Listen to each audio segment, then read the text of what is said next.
All right. Good evening, everybody, and welcome back to Walks in Wall Street. Wow, what a crazy day. But it's Friday, at least that.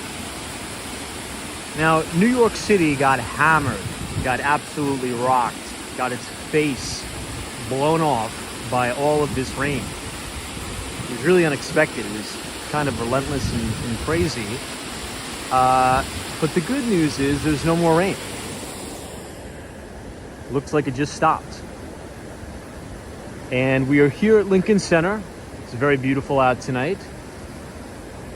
Hopefully this is the last of the rain for quite some time here in New York, but I mean, it's been relentless. Every single day pretty much this week, except for Wednesday, it's been raining. And with the New York City infrastructure being over 100 years old, it really overwhelms the system. So there's been major flooding events in the subway, particularly parts. So hopefully nobody that is a viewer of Walks in Wall Street was impacted by the events today. I'm sure it is going to be an insurance nightmare over the days to come. But where I was on the Upper West Side, not too bad. Not too bad, to be honest, but major subway delays. Right, the 1, 2, and 3 trains were running all day, but it takes like 20 minutes to catch a train. So hopefully as things drain out here, and the weekend, sort of commences, hopefully it's not going to rain anymore and the city will be able to dry out. But wow, I mean, I don't think I've seen flooding like this in New York City since 2021. I'm not sure if you guys remember that. I think that was the Ida. I think the storm was called Ida, IDA. And that brought massive flooding to parts of Brooklyn, Williamsburg. It was insane. It's just insane. And sort of the same exact thing happened today. So yeah, hopefully that is all in the past. So we'll be walking around, well, we're going to try to head down to 34th Street, Penn Station. But obviously right now we are reporting live from the one and only Lincoln Center. I think it looks beautiful tonight. The rain has finally stopped. We are overlooking the brand new Fordham University campus in the distance. And obviously Billionaires Row. Now, I really liked what they did here. These are like holograms. Let's see if I can sort of zoom out. Isn't that a cool shot? So they put these ballet holograms. If you watch closely, they're moving. It's just in very slow motion action. Yeah, that's another thing. LaGuardia Airport is totally flooded out. I'm not sure if you guys saw the videos on Twitter, but people were walking in, I mean, my God, like 2 to 3 inches of water throughout the LaGuardia Airport terminals, which is crazy. It's just totally crazy. So hopefully the water recedes in time for the weekend, because flights are delayed, flights are being rerouted, and flights are being canceled as well.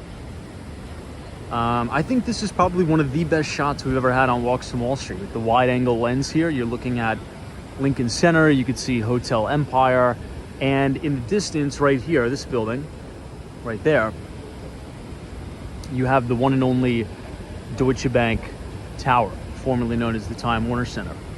So before we get started tonight, everybody, just a couple quick announcements. On Monday, I think that's October 2nd, right? I think Monday is October 2nd. There will be no live stream, unfortunately. So from October 2nd, the 3rd, and the 4th, so Monday, Tuesday, and Wednesday, there will be no stream. That's all right, because we are going to be coming back on Thursday, and we will be reporting live from downtown Miami and the Brickell district of Miami. We will be there for about 2 weeks, and then we will be coming back to New York. So I just wanted to make that clear. So if you don't see any notifications on Monday, Tuesday, or Wednesday, that is why. I will be doing some traveling. I'm going to go home, hopefully take a day off or something. But so that's number one. Number two, Tomorrow, Saturday night, before the live stream, I will be posting our brand new streaming schedule. That is going to outline all of the dates. We will be streaming, the times, and when each individual video will be coming out. I think that will get us on the right foot going in here to Q4. Now, speaking of Q4, today was the last trading day of the month. If you are sort of following us on Twitter, you could follow at Walks Wall Street. I posted some charts and things that we could all look at there, just for the weekly and monthly closes for the major equity indices, such as the NASDAQ, the Dow Jones Industrial Average, and the S&P 500. So without further ado, let's say hello to everybody in the chat. I want to wish everybody a very happy Friday, and let's get the stream started. So I'm going to go ahead and scroll all the way up to the top. I see DC322. Jafet Perez, Kets 42, Cosmos Scary, Jamie Price, what's up? Hunt is here. Andrew Lee says, what is going on from Queens? The ABX girl from the Bronx. Joey Ratz, Justin S, Teresa Diaz, Milani, welcome. Johnny is here. Austin City Limits, Lena Sandoval. Yeah, we got the whole crew here. Anne Marie, good to see you. Bonnie Hudson, good to see you, Bonnie Hudson. Juan Fernandez, Mr. Metalhead. Good to see you. Crazy Otto. Daryl, good to see you. Myra King, welcome. So you know what we'll do? Let's actually check out the Juilliard School of Music. Now, I did shoot a standalone video earlier on in the week, but usually the internet is not too good back here, but we'll test it out. I think this is a very underexplored part of the city, particularly on the stream. I think it's really beautiful. You have the New York Public Library back here. This is the, I should say, the most westernmost side of Lincoln Center. And this will take you to the bridge that will connect you to Juilliard, which is one of the best music schools in the entire world. I think that's appropriate to say. I was going to say in the entire country, but I think in the world too. You know, people from all over the world come to Juilliard to better their talents and try to make it big in the city. And it's right here, right behind the grass area. So we'll take a walk over the bridge. We'll do one lap around the campus of Juilliard, and then we will head back down to 34th Street, Penn Station. Now, this grass area that you're seeing here is usually open during the summer, but obviously it's closed right now. Hey, Crazy Otto, what's up? D, welcome. John Casey is here. Cayenne Pacific. RB says hello, Tom. Sunshine After Rain, and Pete NYC. I see Unij23 is here as well. Optima 17 says absolutely Juilliard is top. Yeah, Extreme Talent is here. This is the Lincoln Center Theater. Hey, Haas Manning, what's up? Good to see you. Thanks for joining us. It gets very quiet back here too. It's very tranquil, very quiet.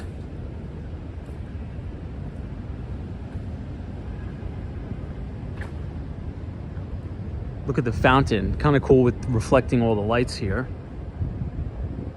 Yeah, Sharon says the city seems calmer as of now. It does. It's a very chaotic day, very hectic day, and a very loud day. Because if you've ever been watching, you know, those Twitter videos of all the flooding in New York, I mean, it's just so loud and chaotic. So it's kind of nice that it is quiet, very quiet, which is good. Hopefully tomorrow it's not going to rain, but I was looking on the weather app and it says it's going to start to rain at 10 a.m. I'm getting a little bit fatigued of the rain, and I think the city's infrastructure is getting a little bit fatigued as well. So hopefully no more major flooding. Now, anybody in the chat, maybe from New York or Brooklyn or something like that, anybody experience flooding today? Hopefully not. But some people's apartments are totally flooded out, which is really heartbreaking because, in my view, the worst thing that could possibly happen is water damage. Water damage is just such a pain in the you-know-what.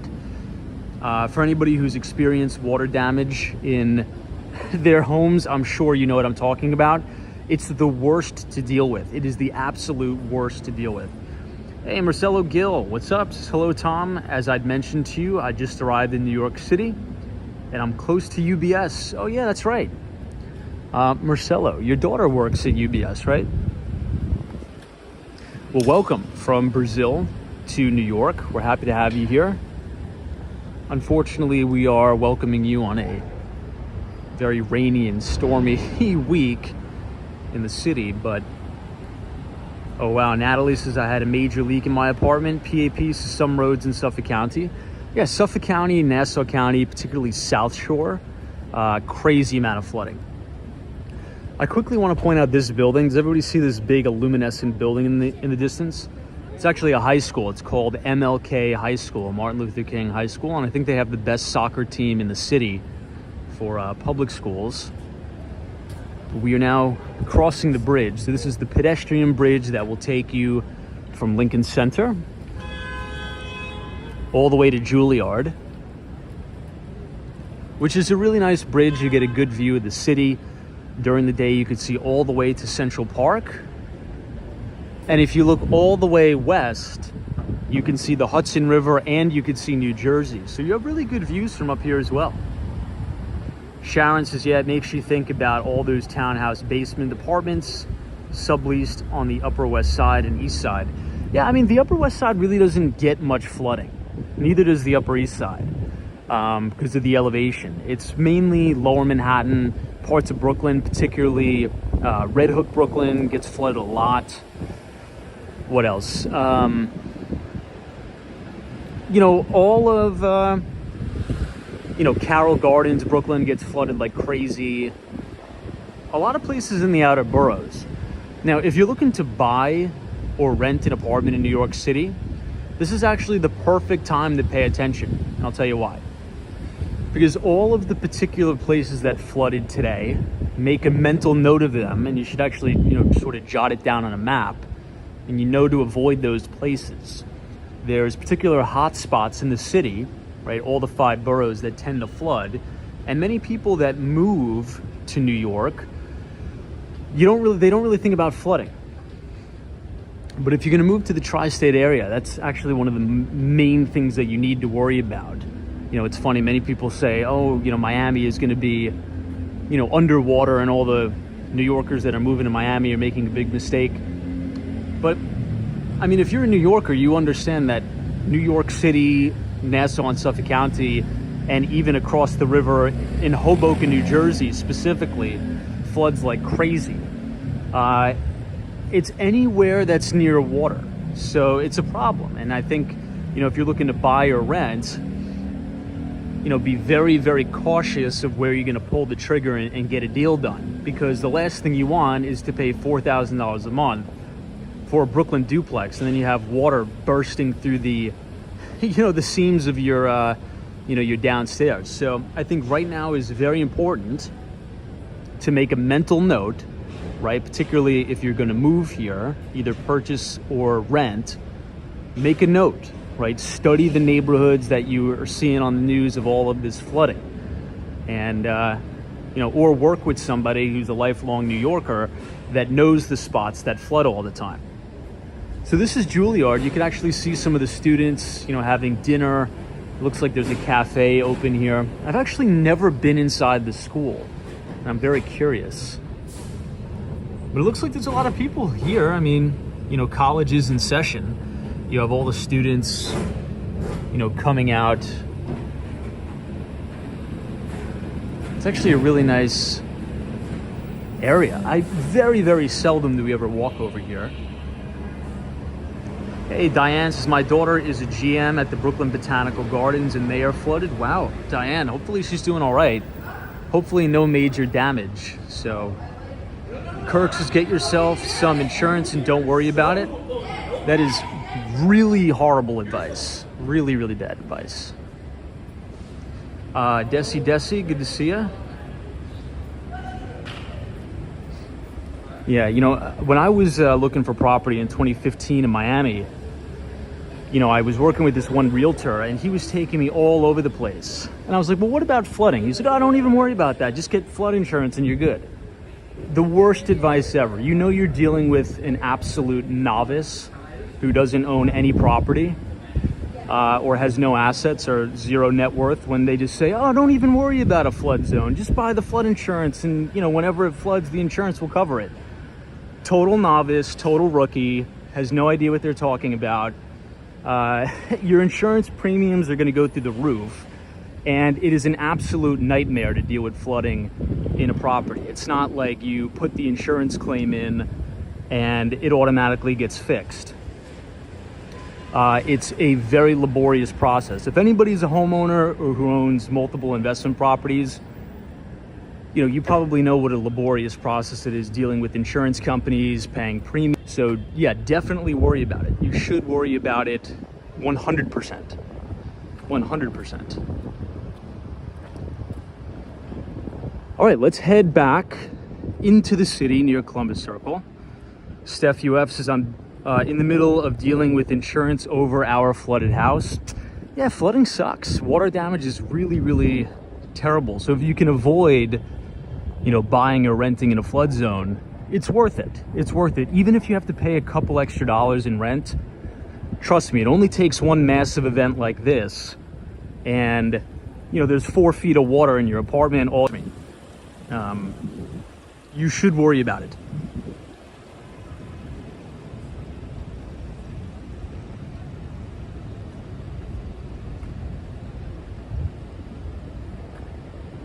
Hey, Stephanie, what's up?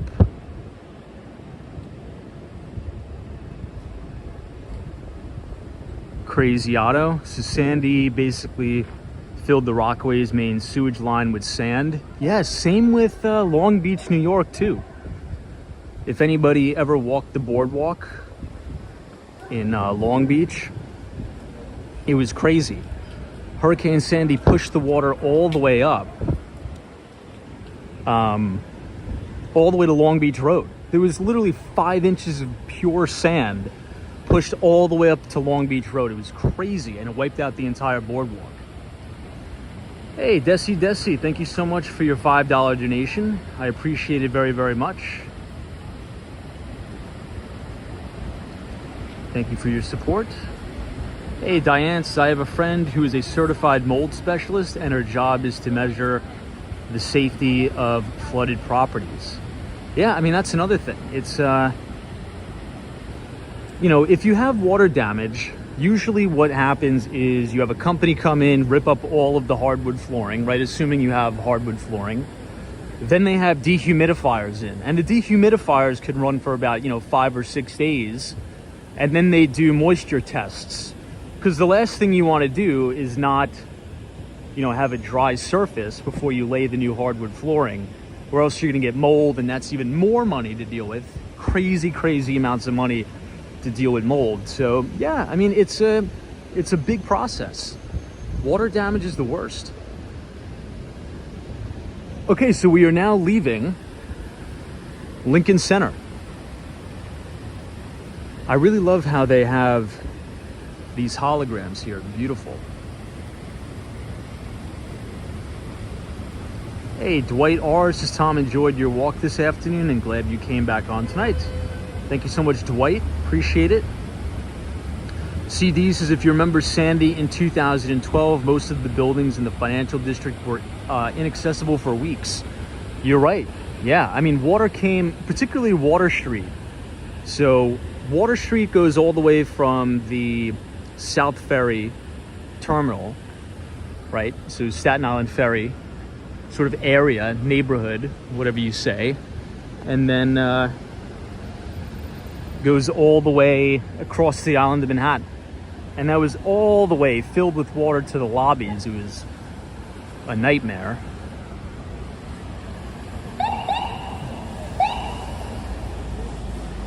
Beach Fox says, yep, I watched Sandy come through Long Beach. I'm in the building next to the park on the boardwalk. I'm very familiar. Yeah, it's, and a lot of property owners, I mean, think about Just think about the massive amount of insurance claims that are going to be coming through, not only for homeowners insurance, flood, but auto insurance too. I mean, if you saw some of these videos coming out of, Brooklyn, parts of lower Manhattan today, I mean, some of these cars and these vehicles were submerged, all the way to the top with water. They're probably total losses. So as these events continue to occur, and more frequently, well, insurance companies are going to raise the price of insurance. And that's more overhead and more increased costs for the owner.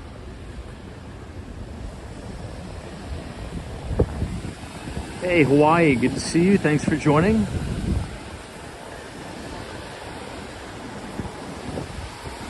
We're at West 63rd Street and Broadway. We are going to make a right and go downtown. We'll walk through 59th Street, Columbus Circle, and then go all the way down to 34th Street.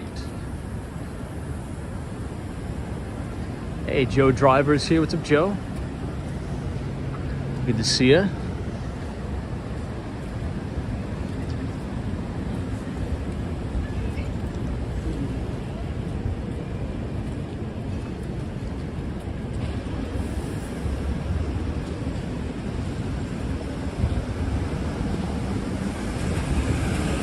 So we're coming up on 15 Central Park West.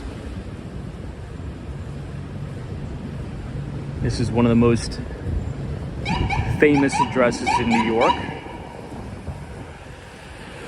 Construction finished in 2008 during the depths of the financial crisis.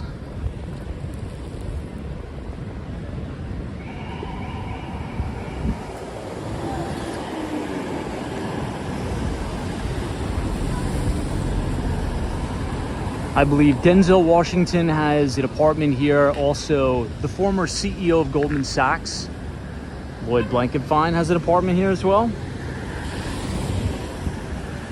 And I think the current CEO of Citi may have a place there. Hey, Abdullah, good to see you. Says, hey, Tom, good to see you. Stay dry. Thank you. Plains and Palm Trees. Good evening, Tom. Cheers from Toronto, Canada. Good to see you. Hopefully it's a lot drier there in Toronto. Wendy England is joining us. Gary Carpenter. War Walker is here. War Walker, what's going on in Miami? How's the weather there? I heard it's raining the same as New York. Hopefully next week it'll be pretty dry. I was reading an article today that supposedly this was the rainiest September on record, well, over the last 90 years in New York. Hey, Julia M, long time no see. Hopefully you're still in Miami and not back in New York yet. I love this interesting chandelier they have in the lobby here. Hey, Mitos is headed to Charlotte, North Carolina. Love that.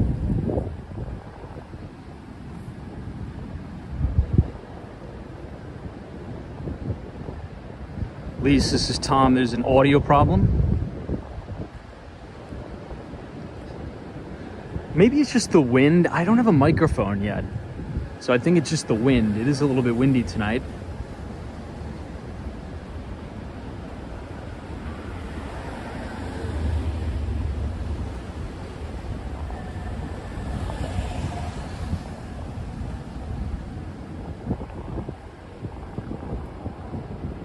Someone says I'm looking for a house in Tampa, Florida.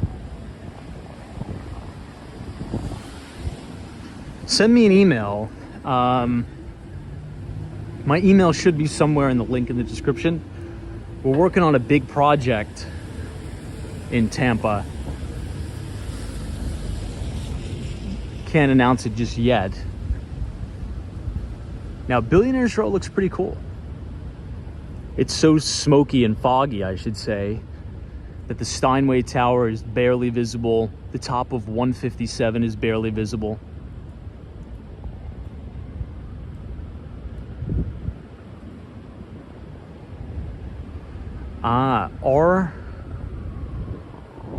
RPT says, are you grabbing a new mic tonight? No, it looks like I'm going to be without a mic for about a couple weeks because it is Jewish holiday. And B&H, which is the best video, audio store pretty much in the world, in my opinion, they're going to be closed for, I think, 2 weeks. So maybe when I come back to New York, I will swing by B&H when they're back open. But I always do my shopping at B&H. I'm very loyal. This is the main entrance to 15 Central Park West. Now imagine having a unit at 15 Central Park West that's very, very high up. Not only do you have an unobstructed view of Central Park, but you have an unobstructed view of all of Billionaires Row. Hey Marcus, are you Jewish? Shabbat Shalom. I am not, but the B&H store is, I think it's owned by a big Jewish family. So they close in celebration of the Jewish holiday. So they are not open. And I do all my shopping there for anything tech related for the stream. So any audio equipment, pretty much anything I'll buy there. So I'll just wait till they're back open. Ooh, this is a cool view, guys. Look at this. You have the Essex House and the Steinway Tower. The top third of the building is completely hidden. Just to give you an idea of just how cloudy it is. And you can't see any of Central Park Tower. You can't even see the entire building. That's crazy. You can see 220 Central Park South because of the big luminescent top, but you can't see anything else. Yeah, Haas Manning says B&H is the best. It's great. I go to the one on 34th Street. Everything is so quick and easy to get there. If anybody has ever ordered something from B&H for pickup, it takes like 3 seconds to get your stuff. And to have that shopping experience in this day and age is pretty much impossible. So I always go there. All right, this is the Trump International Hotel and Tower at 1 Central Park West. Yeah, I don't know. I'm still convinced that to have an apartment anywhere between West 63rd Street and 59th Street on the west side, so Central Park West side, I think maybe a little bit better than having a place right on Billionaires Row, just because you could get better views, right? You have Central Park and you could see all of the architectural integrity of the buildings along Billionaires Row. Hey, British Gray is joining us. Good to see you, British. Speaking of Tampa, Florida, welcome. So this is the main residences. So if you go in the first door, which is right here, these are the private residences at Trump Tower.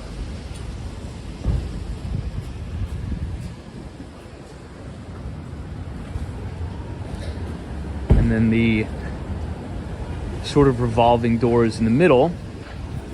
This is the entrance to the International Hotel.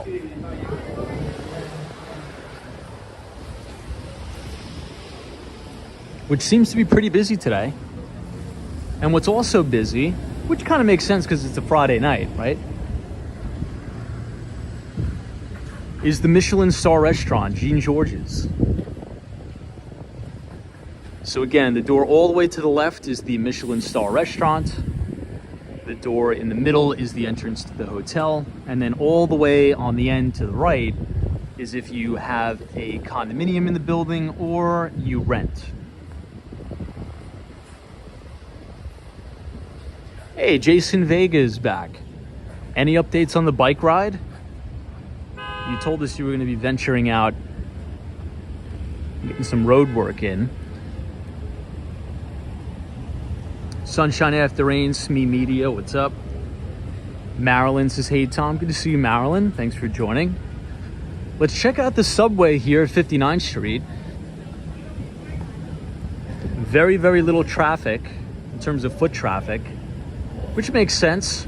I believe the mayor of New York City, Mayor Eric Adams, declared a state of emergency for the city. So train service is pretty spotty. And I think it's going to be pretty spotty the entire weekend.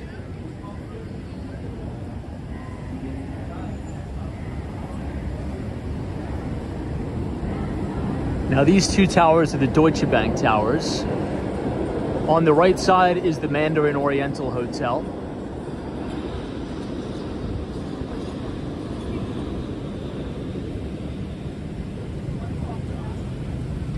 But this is one of my favorite shots of Central Park South.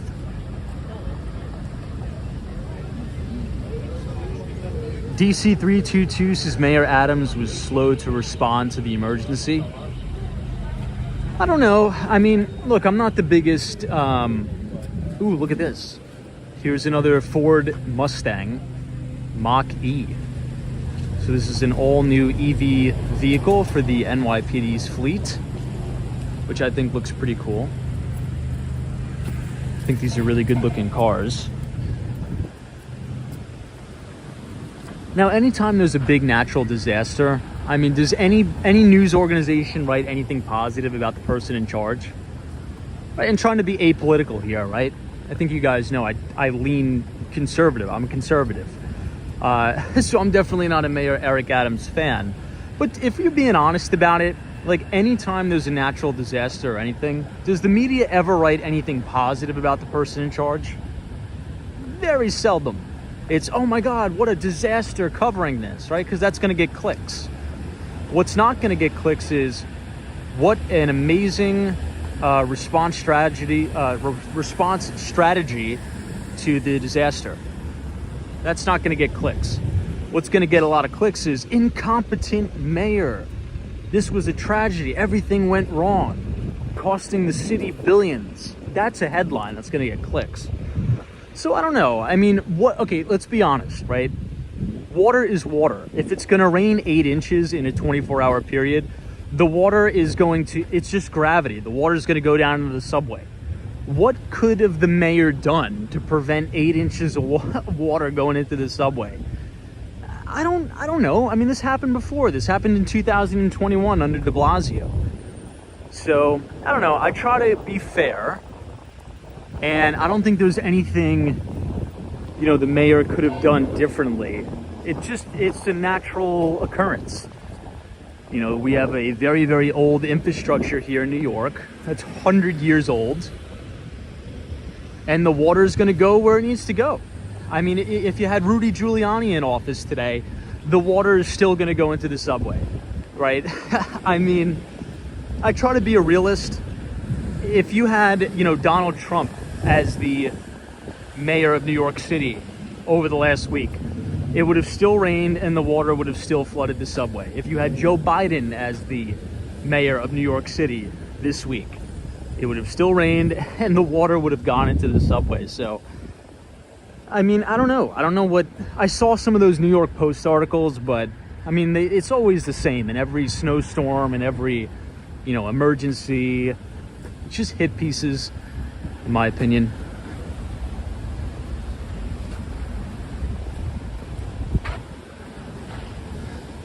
I think this one is the EV Porsche. Now, I'm not a big car guy, but this looks cool. Does it not? Could anyone confirm? I think this is the brand new Porsche EV. And they look awesome. Hey, Jason Vegas, people would be quite a bit more happy, in my humble opinion. You're right, though, it is what it is.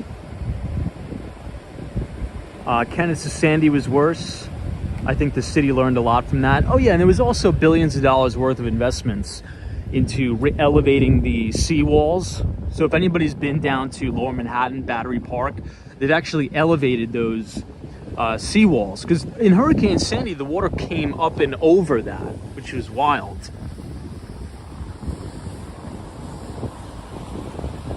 G-Fresh, what's up? Hey, Lance is happy rainy Friday night, Tom and everybody from Stone Park Cafe. Oh, in Park Slope, Brooklyn. Lance, what's up? How is Park Slope holding up with the flooding? Hopefully you guys didn't flood too much.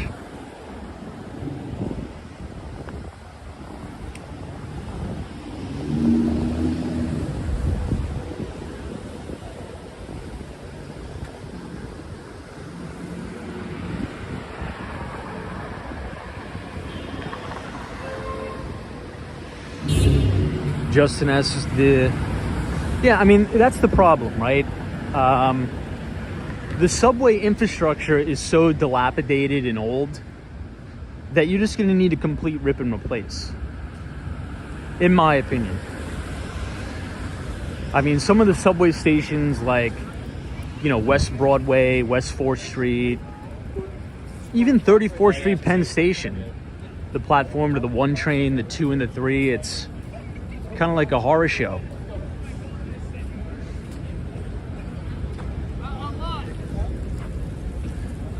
You still have the horse and buggies working overtime.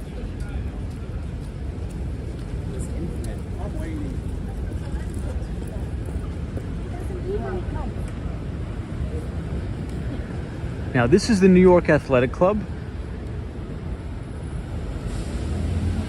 Great building. Hey, Israel, good to see you. Let's start to head downtown now.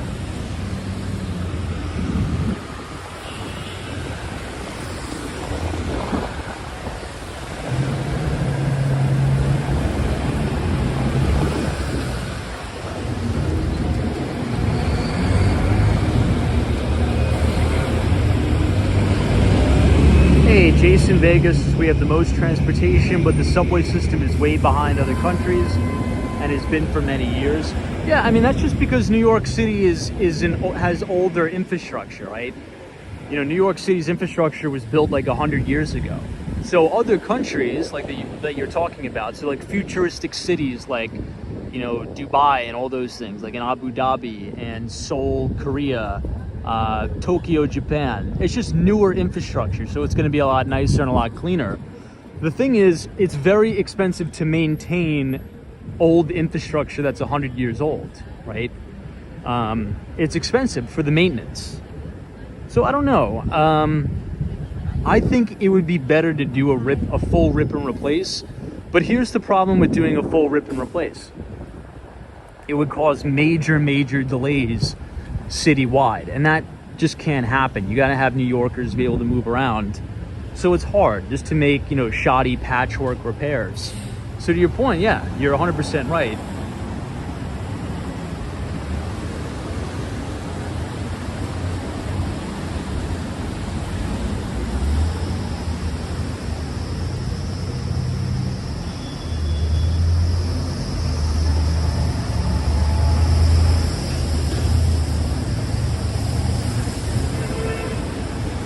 This is the JW Marriott Essex House.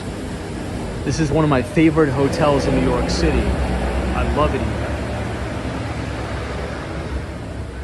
here. Hey, Geeky Lawrence 2007. This is the problem is the stage, or the state controls the MTA budget, and there is always state versus NYC. Yeah, you definitely have like infighting between, state and local government for sure. That's a major problem. It's a really good point. It's actually a really good point.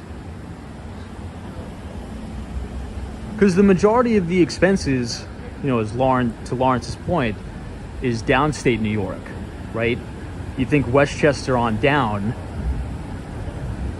and downstate New York generates the majority of the tax revenue, right? For obvious reasons. You have New York City, you have Nassau and Suffolk County, so that generates the majority of the tax base, I should say.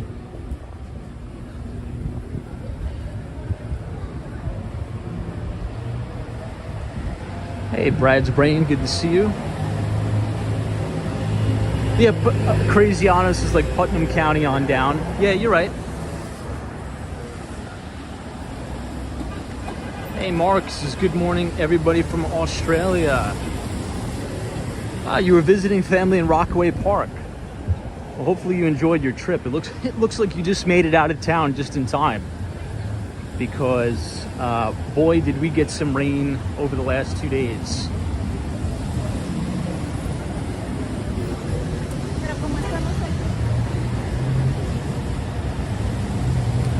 Yeah, 999 makes a good point, but it's going to be hard to change that in New York, because there's just so many moving parts. It's not an easy answer.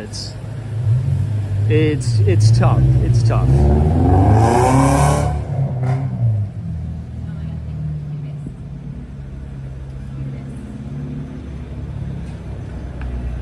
Good to see everybody from Argentina. We are walking down Central Park South, and we are going to make a right on 6th Avenue. But if you guys are enjoying the live stream so far tonight, feel free to leave a like on the video. Click the subscribe button if you're new. We tend to do these live streams every day, starting at 8:30 p.m. Also, starting next week, which is already October. I can't even believe that, but it is. It's true. October is next week. We will have the newsletter up. So if you want to sign up for our free financial newsletter, all you do is have to type !news, NEWS in the chat. Just type in your email and you will be signed up for it. So we are almost to New York City's Billionaires Row. This is West 58th Street. So this is the northernmost side of Billionaires Row. You can now see Central Park Tower and 157. And if I point the camera all the way up, you can see the Steinway Tower, which is the skinniest residential apartment building in the entire world.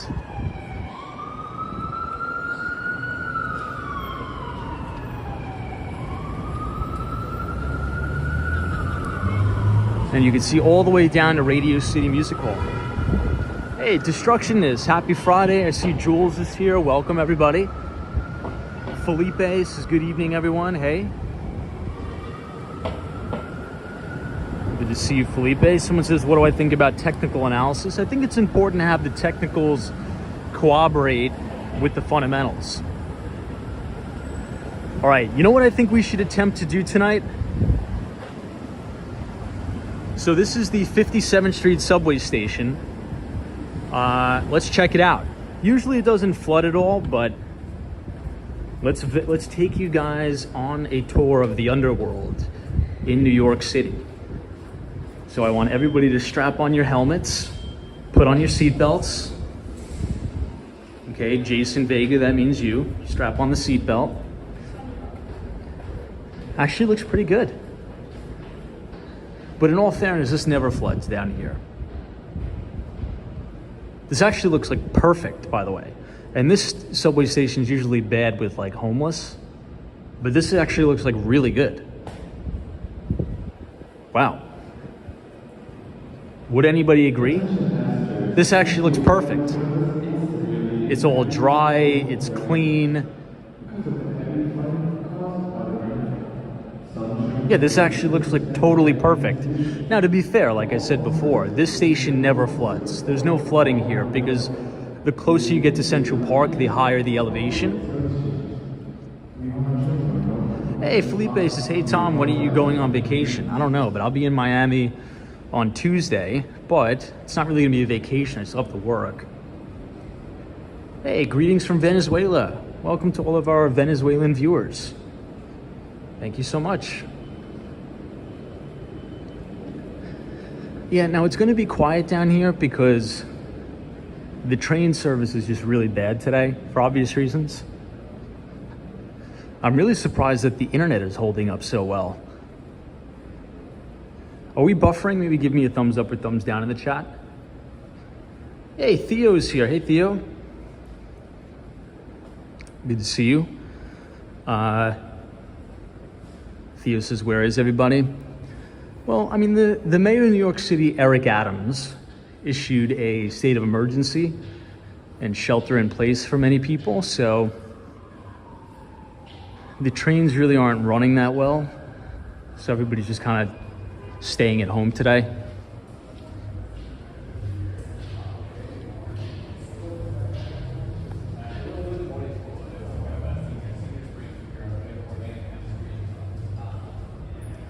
But yeah, 59th Street is all clear.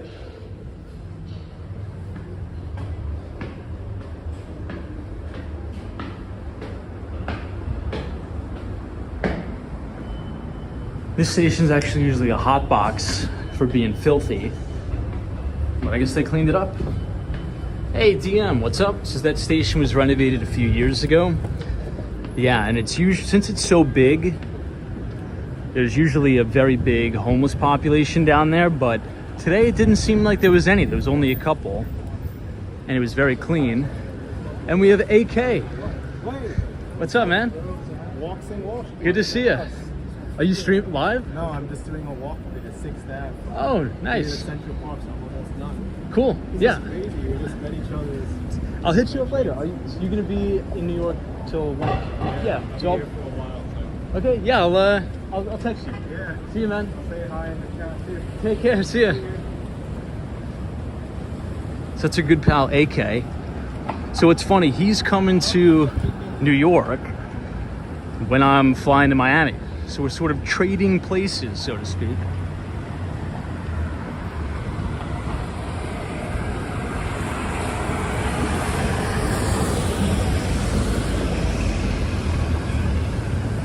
This is the Alliance Bernstein building on the right.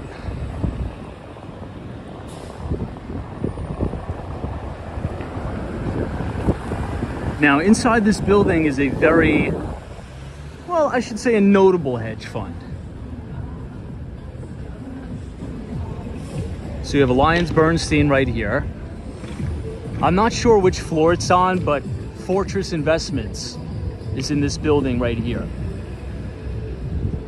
So if anybody's heard of the gentleman Michael Novogratz, he got his career start. I think he was in the Marine Corps, and then he got hired at Goldman Sachs, which is a very big bulge bracket investment bank.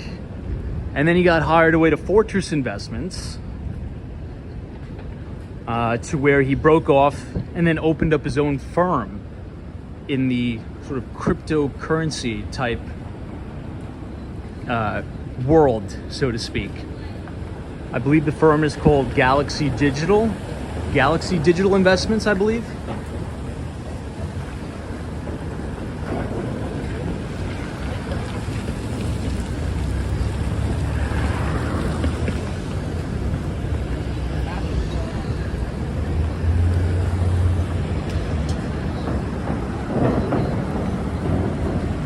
Hey, AK's in the chat. What's up, man?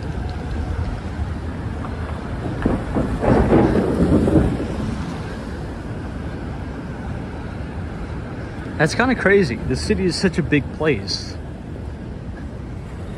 We just happen to be walking down the same exact street. It's kind of cool.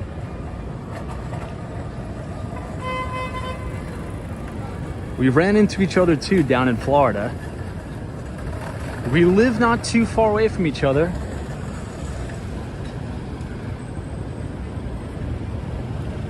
Let's check out 53 West 53rd Street.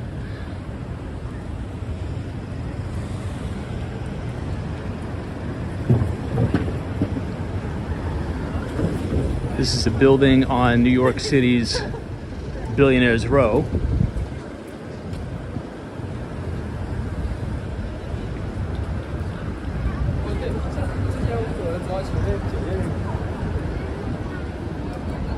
Now on the bottom floor is the dedicated restaurant to this building. I believe the restaurant is called 53. Hey, Brad's Brains, is Tom. How was your month getting the feel for the new position? Yeah, I mean, things are going really good. I'm getting good exposure. And, you know, I think we're going to get some really, really big deals done.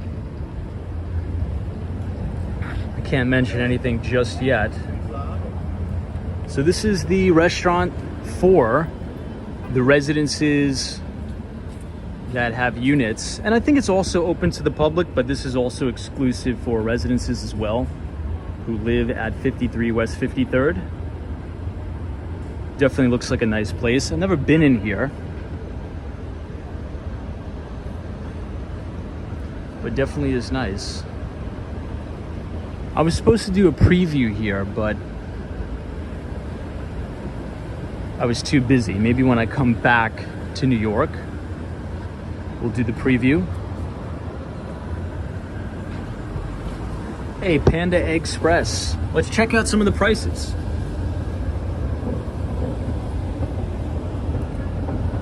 Not too bad.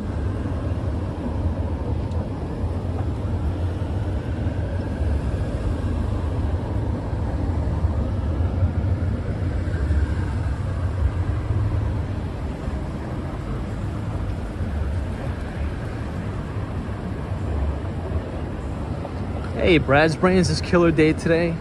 Final billing, but good month here. That's great. Love to hear that. Hopefully you're all getting settled in H-Town.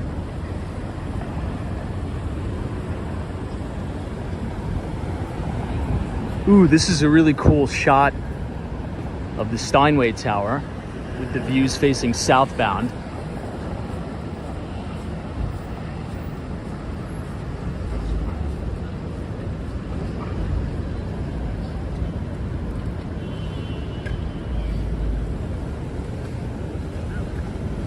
I'm trying to get Action Kid to do a walking tour of one of my listings. Maybe the chat could peer pressure him into doing it one day. No pressure. I'm trying to market this building called the Conover in Brooklyn. It's a nice building. It's in a nice neighborhood of Red Hook.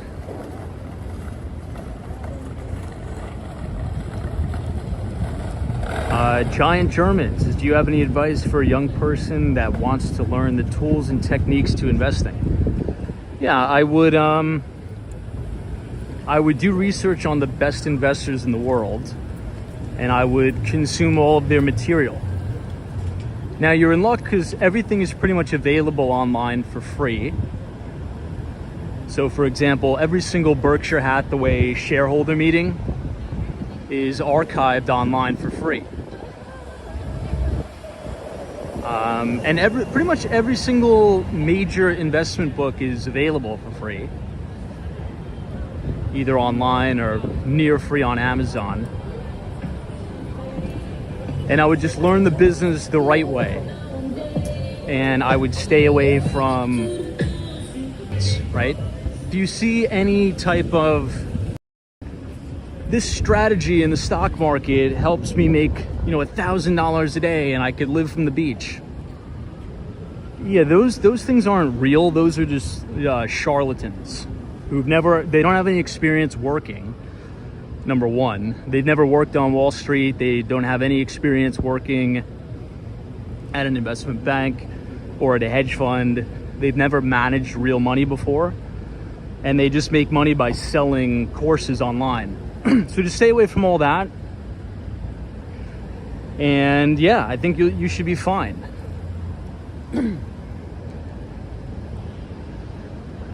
So I would study like Paul Tudor Jones, Stanley Druckenmiller, even Bill Ackman, right? Bill Ackman puts out a lot of good stuff on Twitter for free. Ben Graham, Warren Buffett, William J. O'Neill, who is the founder of Investors Business Daily. Unfortunately, he passed away. He passed away this year, unfortunately. Bill O'Neill is such a good guy. Excuse me. And talk about a classic, American success story. That is that guy right there. Pretty much built Investors Business Daily from scratch. Sold it to News Corporation. And News Corporation, ironically enough, is right in front of us. They own the Wall Street Journal. They own Barron's. They own Investors Business Daily. That's another tip, right? So if you're interested in the, investment business, I would pay for those 3 subscriptions and I would read them every day, and you start to familiarize yourself with things.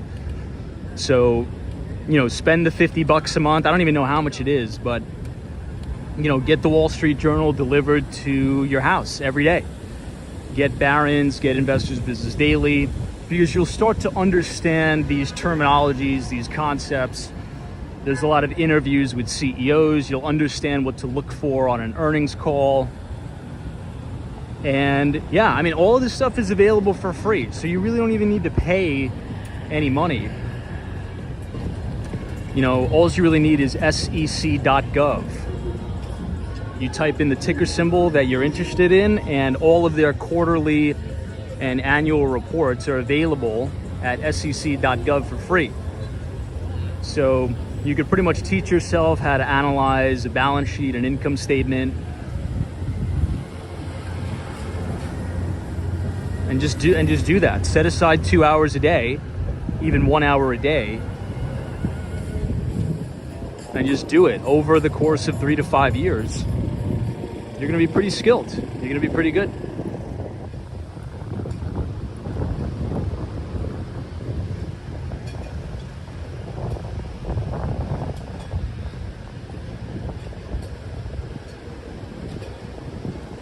Okay, this is right outside Radio City Music Hall.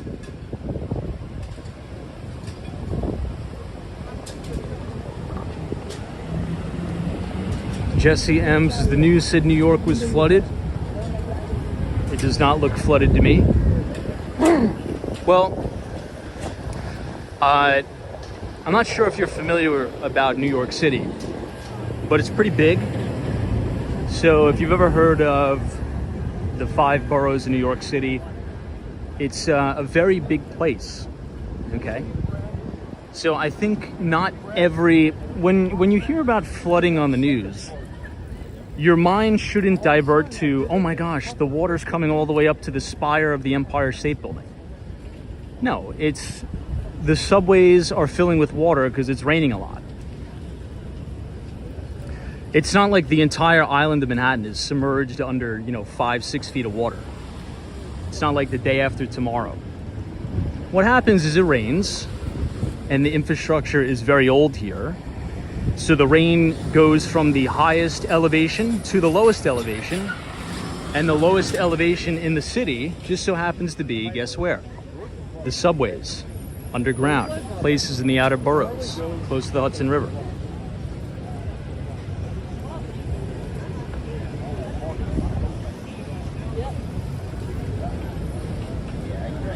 This is Adele's Famous. Wow, look at the line. The line is crazy long. It's just the classic, hot spots that flood all the time, unfortunately. Places like Flatbush, Brooklyn, Red Hook, Brooklyn floods a lot. Carroll Gardens floods.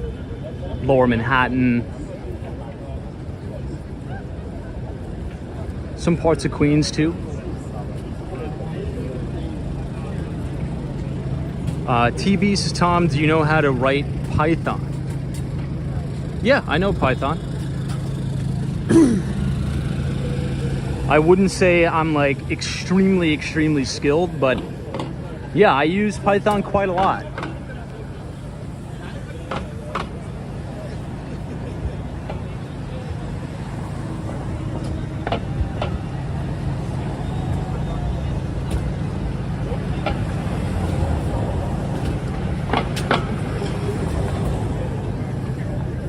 I think those are skills worth learning. And the good news is, we were just speaking about News Corporation. This is News Corp right here.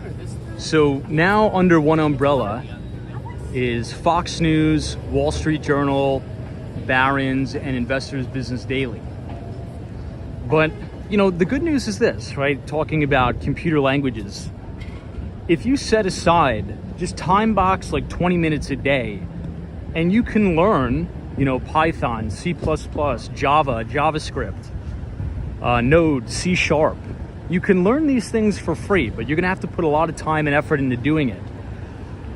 There's some really good YouTube channels there.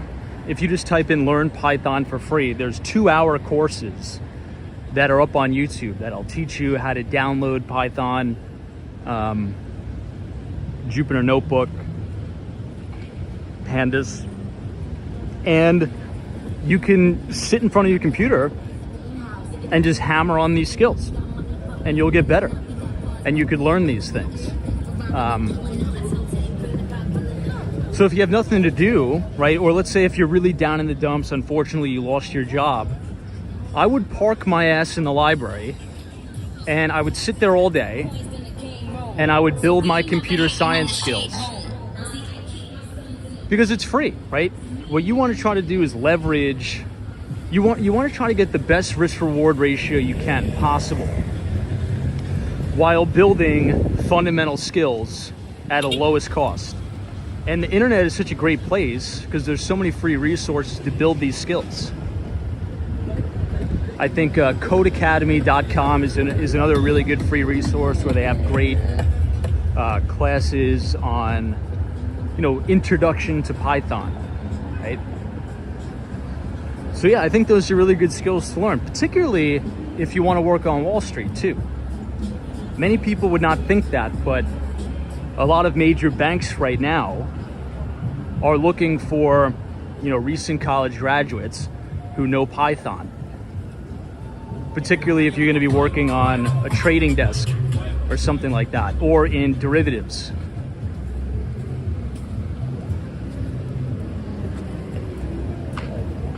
Ooh, looks like this tree fell down, so maybe they had to cut it down.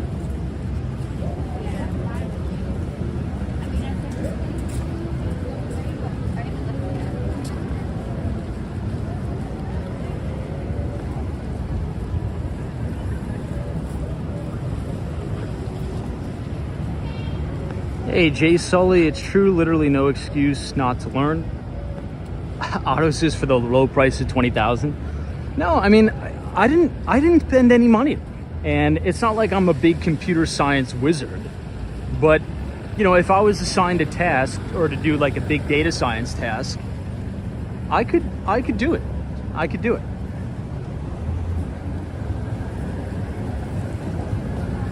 It's not that hard. I mean, if you can do it religiously every day for an hour a day, you're going to start to become accustomed to it. You're going to get used to it. And then you're going to start to experiment with it. And then maybe you build challenge yourself and build like a little game in Pygame or something like that. And then one thing leads to another, and then you get really good at it. It just takes practice over time. If you want to get good at anything, it's going to take ridiculous amounts of time. I think the unfortunate thing is the world we live in now, everybody wants the instant gratification. So what they do is they always jump to one thing and the other. It's called like chasing the shiny object syndrome. So if they try one thing and then they fail at it and they're not any good at it, and then they see, oh, but so many people are making money over here, they run over here. If you keep doing that, like bouncing between thing to thing to thing, chances are you're going to catch the tail end of trends and you're not going to build and master a fundamental skill. So be patient, calm down, and just work on a skill every day. Just do something every day for an hour or two a day, and it'll grow. You'll get good at it, right? It's just, that's how the world works. And this doesn't just apply to computer science, right? Maybe you want to be a better photographer. Spend 2 hours a day, walk around your city, walk around your neighborhood, and take pictures. After 2 or 3 weeks, guess what? You're going to start to notice what pictures look better than others. And then you're going to develop trends and habits. You're going to be like, oh, you know what? These pictures look better because maybe I adjusted the light, or the aperture is different, or the angle is different. When I take pictures with this angle, it looks better. It allows more light into the lens, and you start to develop those habits and trends. It's the same thing with anything, literally anything. We just got to stick with it. Pick like a handful of things, 3 or 4 things that you're passionate about, that you like, that have a path to generating serious income, and hammer on those skills every day. Maybe it's sales, maybe it's public speaking, maybe it's teaching.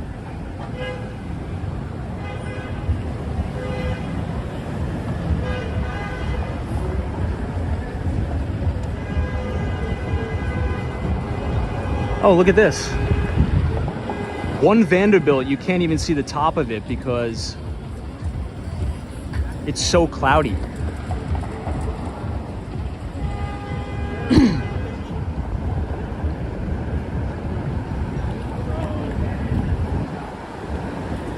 This is a good shot of the Empire State Building too.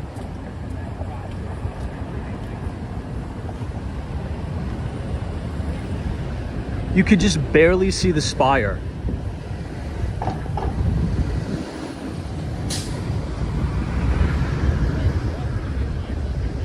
And we are now outside of Brian Moynihan's tower, Bank of America tower, and right next to it is Mark Benioff. the CEO of Salesforce. Now, if you want to read a good book, sort of about not necessarily building good habits, but building a company and trying to stay organized and staying on track, Benioff has a good book. It's called Trailblazer, and it's essentially how he built Salesforce. For those of you who are unfamiliar with Salesforce, it was essentially the pioneer for SaaS, and SaaS is an acronym for Software as a Service. So Salesforce is the world's largest CRM, which is an acronym for Customer Relationship Management Software. Now, they've acquired MuleSoft, they've acquired Slack. I'm sure many of you used Slack before. That was a major acquisition, by the way, by Mark Benioff. Slack used to be a publicly traded company. It used to trade under the ticker symbol WORK, W-O-R-K. And there was rumors circulating around Wall Street in 2020 that a company called Atlassian was going to purchase Slack. Now, that was funny because, hey, we have Andrew Calhoun. What's up? Andrew Calhoun is one of the first viewers ever on Walks on Wall Street. There was a time when we would walk around the city and there would be one concurrent viewer or two concurrent viewers for 3 hours. And one of them was Andrew Calhoun, Sunshine After Rain, and a few others. So hopefully you're doing well. It's good to see you. Hopefully everything is well in your world, and thanks for joining tonight. We just got hammered with a crazy rainstorm over the past 3 days, so thank you so much for being here. But yeah, there's an Australian software company called Atlassian, and that trades under the ticker symbol TEAM. Now, that's Michael Cannon-Brookes' company. Michael Cannon-Brookes is a great software pioneer. But it was funny because, you know, it would be team acquiring work. So ticker symbol TEAM for Atlassian, and then ticker symbol WORK for Slack. Kind of funny.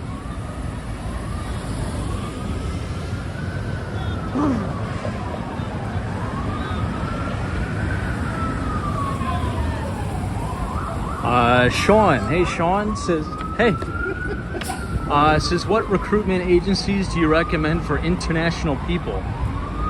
I don't know, to be honest. I don't even know. I'm not too sure. I don't really have any expertise in that.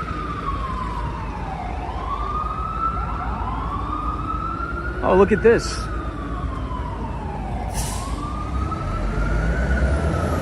What is that?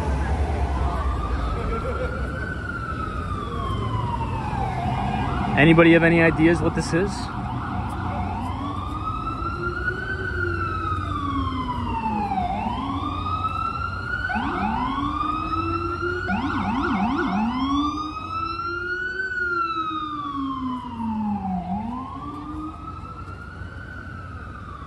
Hey, Lisa, says Tom, any cool suggestions to get my son about to graduate with finance degree? Anything you think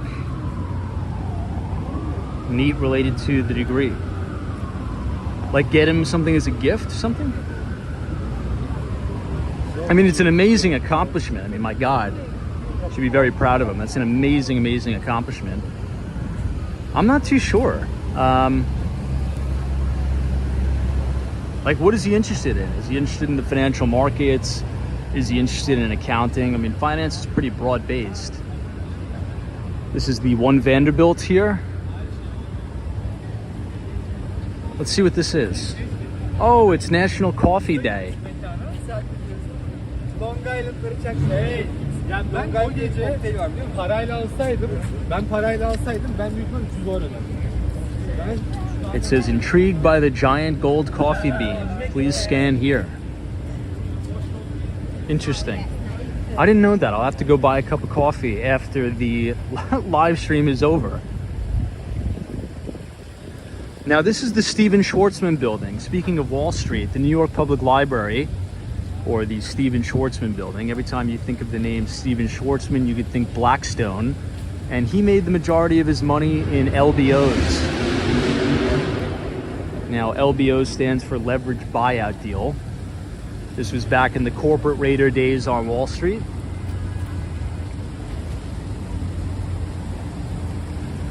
But Bryant Park looks really nice tonight. If you're all enjoying the live stream, feel free to leave a like on the video and click the subscribe button if you're new. And once again, as a quick reminder, starting next week, which is October, we will be having our newsletter start up again. So if you want to sign up for free, we write a free financial newsletter covering the equity markets, fixed income, and real estate. So if you type !news, NEWS, in the chat, the Nightbot should drop the link to the Substack, or you can click the link in the description of the video. Either or. Now, I'm kind of getting a little bit depressed looking at this because I can envision the winter village at Bryant Park being built pretty soon. And I'm not looking forward to that because that means it is going to be snowing sooner than later. Oh, DJ Jackson 777 says it's a super full moon tonight. The harvest moon would be beautiful after the rain tomorrow night. Wow, I didn't know that. Oh, you know what? That's probably why the flooding was 10 times worse. If it's a full moon tonight, that means it's high tide. Oh man, so New York we got like a double whammy. We got high tide, we had the storm surge, and then we had like 8 inches of rain. So it couldn't have been a worse time to have this storm.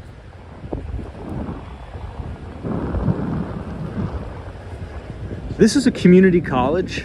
It used to be called the New Community College. I was about to go here. I'm not too sure what it's called now. I think it's Stella and Gutman Community College. I'm not too sure. I know it's a different name now, but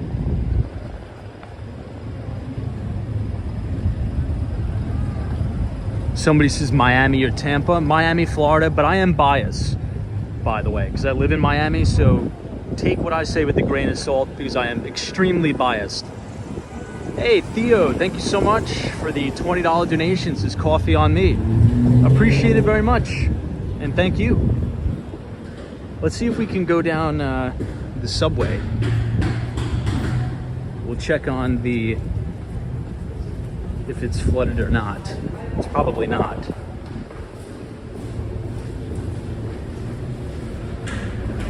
Theo, thank you very, very much. I appreciate your generosity. Now, this is Bryant Park subway station.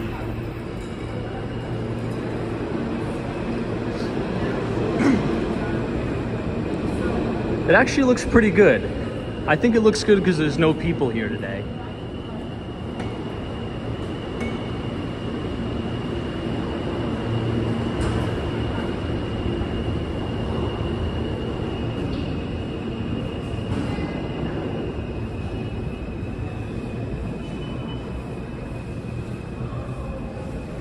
Haas Manning says Miami, maybe I have to visit again. Yeah, I mean, some people, people always ask that. What's better, Miami, Florida, or Tampa? I always say Miami with that quick disclaimer because I do own property there. I don't know, I like being on the East Coast. I don't know, guys, what do you think? I think the East Coast is better because I want to be near the ocean. I don't want to be near the Gulf Coast. Now, I like Tampa. I'm not saying there's anything wrong with it, but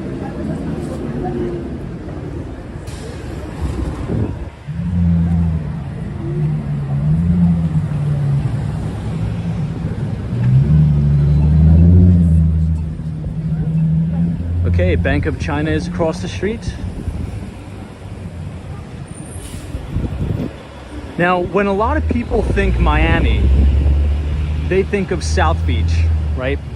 They think of partying, they think of supercars, all that stuff. And it's a little bit of a mistake. It's kind of like when you say, New York City. Everybody who's not from New York, they think Times Square. There's so much more to New York City than Times Square. It's the same thing in Miami. Now, where I live, it's very, very secluded. It's very private. It's very tucked away. It's very family friendly. There's no partying at all. So in every city, there's something for everybody. but it is expensive. I will say that. Miami, Florida is no longer a place to go to escape very, very expensive New York City, because it's just as expensive now, unfortunately.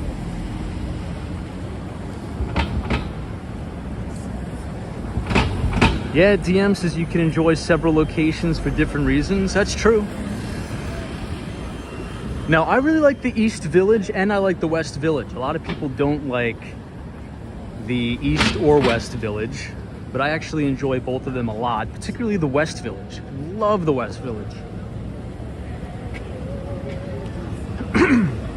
Jennifer says, this New York City girl can't wait to move to Florida. Yeah.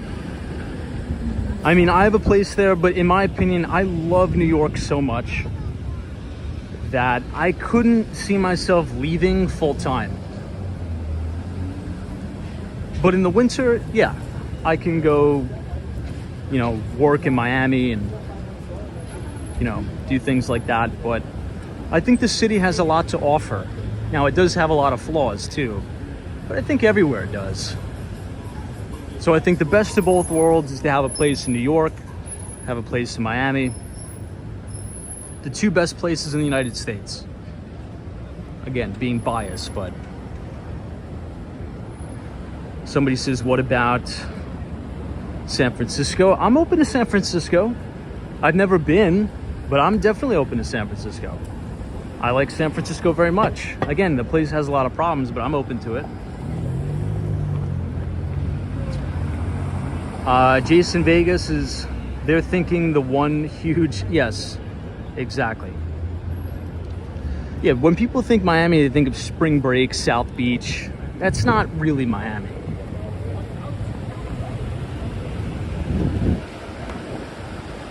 You gotta head uptown, 72nd Street, Collins Avenue, Little Buenos Aires, Brickell, Mary Brickell Village, North Miami Beach, North Miami.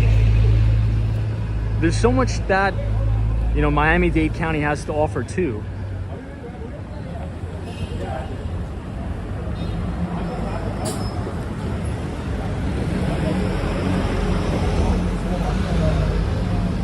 Stephanie Gray says, I'm New York born, but my heart is in Florida. I mean, some of the best sunsets I've ever seen in my life were right on the beach at 72nd Street and Collins Avenue. It's almost like it's not even real.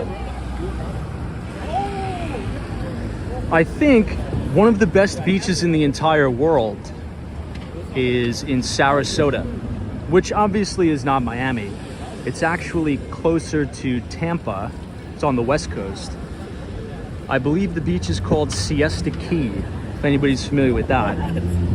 It's ranked as one of the best beaches in the entire world. Yeah, Martin says, let's not forget Sunny Isles Beach of Miami. Yeah, Sunny Isles Beach is really nice. And you know what? Before, Sunny Isles Beach used to be like a ghost town. It used to be people just buying these apartments and using them as shell companies, essentially. But now Sunny Isles Beach is actually really busy. You have pedestrians, you have families with kids.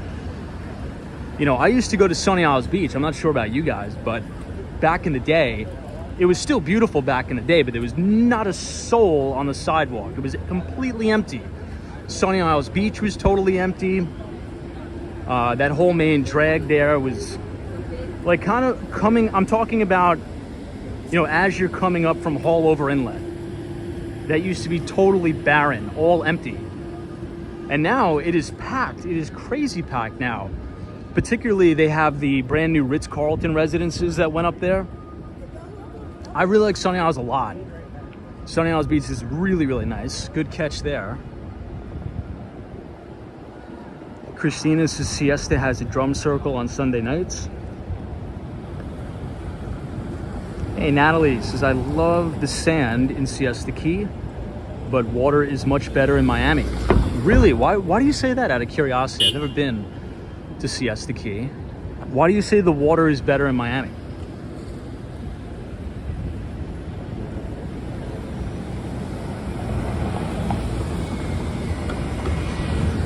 Somebody says, is there low-income housing to be had in the South?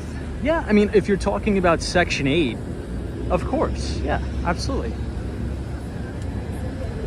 I think Miami-Dade County is trying to do a much better job of getting more affordable housing. New York City is trying to do the same thing too. You know, that's a big problem in Miami, right? I'm not saying it's all sunshine and rainbows down there. It is the majority of the time. In terms of the weather, it's making a bit of a joke. But yeah, I mean, Miami has its problems too. We have a massive affordability crisis down there. So it's not all, like there's good and bad of every place, right? No place is perfect. Trust me, Miami has its problems. I have a place down there, and insurance costs are ridiculous. It's nuts. It's nuts.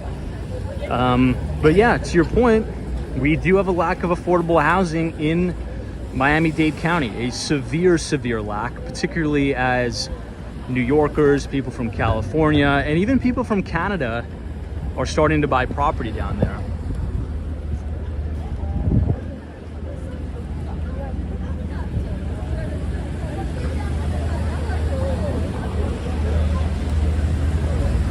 Hey, Glenn Daly, what's up?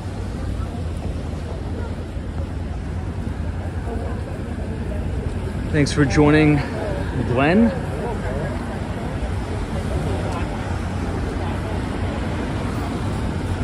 Glenn Daly says, hey Tom and everybody, I've always seen the Empire State Building as being synonymous with New York City, but now it's the Steinway Building, Statue of Liberty too. Oh wow, cool.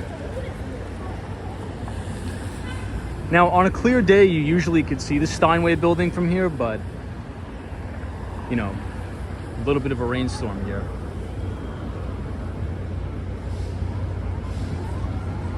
Oh, Mito says, I'm going to Miami in 3 weeks. Cool. It should be great weather. I mean, you know, you're going at the tail end of October. It's a pretty good time to go, for sure. Hey, Bill Williams is here from Ohio. This is just getting in and tuning on. Hey, Bill. And welcome to all of our viewers from Ohio. But, team, I gotta cut the live stream short tonight because we've done 3 live streams now. And just to be honest, very upfront, I'm a little tired and I gotta get some sleep. But I do want to thank everybody for coming out tonight and watching Walks on Wall Street, having a good chat. And thank you all because we reached 35,000 people.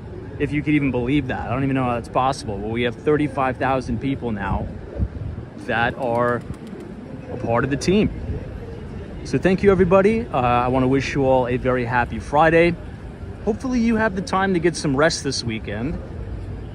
And we will be back live tomorrow. I want to try to get to Lower Manhattan.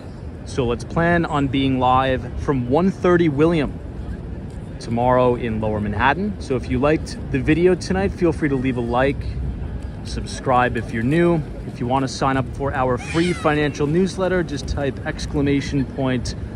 !news, N-E-W-S, in the chat, and the Nightbot will drop the link to the newsletter, Behind the Street newsletter on Substack that will be put out come October. All right, everybody, so sunshine after rain, thank you so much. Mr. Metalhead, appreciate it. Mito says, what is your email? It should be in the description of the video, so if you look at the description. Jerry Tomey, thank you so much. Fun Feeds, all of our moderators, The Lazy Cat, Jason Vega, LA0070, Mohammed, good to see you. Abdullah, Marcelo Gill, Jennifer, thanks so much. Panda Express, Theo, Joseph Hardaway, Richard Vogel, Lady Sarita, Haas Manning, Mothman. There's always a bull market somewhere. You just need to know where to look. Have a great weekend, everybody, and we will see you tomorrow live from Lower Manhattan in the greatest city in the world, New York.